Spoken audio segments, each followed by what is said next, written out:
programang ito ay rated SPG. Striktong patnubay at gabay ng magulang ang kailangan. Maaaring may masiselang tema, lengguwahe, karahasan, sexual, horror o droga na hindi angkop sa mga bata. May problema eh. Nakita ko nga pala yung batang doktor. Si Annalyn. Narito na nga ang ating pakaabangan ngayong Sabado sa Abot Kamay na Pangarap. Naibigay na nga dito ni RJ ang pera na nagkakahalaga ng 100 million pesos kapalit ng kanyang ama na si Don Pepe. At dito nga natila na isahan na naman itong si RJ dito kay Moira. Dahil sinabi ni Moira dito kay RJ na kung gusto daw niyang mailigtas, mabuhay at maabutan ng kanyang ama ay bilis-bilisan daw ay nasa labas na daw itong si Don Pepe sa loob daw ng basura. Bago daw siya madatnan dito ng truck at makuha ay kinakailangan maunahan dito ni RJ. Subalit wala namang intensyon itong si Moira na ibalik itong si Don Pepe dahil sa kanyang sekreto na baka malaman dito ni RJ at ni Giselle na magkasabwat sila ng kidnappers na ito.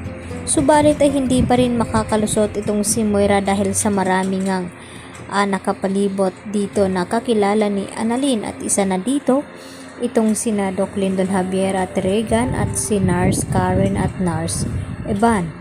At dito pa naghihintay sa labas itong si Giselle. Kaya dito naman na kita nila Nurse Karen at Evan itong si Moira na nag-disguise na nakabihis pa ito na naka-duster. At gulat na gulat naman itong si Moira na nakita itong sila Nurse Karen at Evan.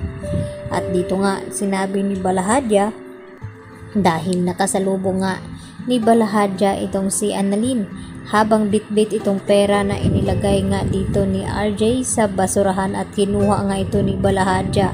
At dito natatandaan ni Annalyn ang mukha ng kanyang nakabangga na dito rin na sinabi ni Balahadja kay Moira na may problema daw sila dahil nakasalubong nga niya ang batang doktor na si Annalyn Santos at namumukhaan ata siya nito. Kaya dito rin naman na sinabi ni Moira na nakita din siya dito ng dalawang nurses ng Apex at tiyak ito na magsusumbong kina RJ at Giselle na nakita at naroon itong si Moira sa lugar kung saan na makipagkita itong si RJ sa mga kidnappers na ito. At unti-unti na nga mabobulyaso itong mga plano ni Moira, lalo pa na tinawagan siya dito ni Zoe kung ano na daw ang nangyari sa kanilang transaksyon dito kay RJ upang makuha nga itong pera na napakalaking halaga. Samantala dito rin sina Lynette sa bangko kung saan ay pagkalabas dito ni Lynette ibinigay niya dito sa mga nang loob sa kanila at hindi naman tinanggap ang pera dahil nagbago na rin daw ang isip nito at gusto mangyari na gusto nilang makuha itong si Annalyn Santos dahil mas malaki daw ang kanilang makukuha at hindi inaasahan dito ni Lynette na makita nila itong si Patricia Minor at itong si Doc Katie at tinawag nga siya nito at nilapitan. Dito makakatakas itong si Lynette sa mga kamay na ng loob sa kanila at tatawagan nga ba dito ni Dr. Enriquez itong si Carlos upang ipaalam na natagpuan nga nila itong si Lynette.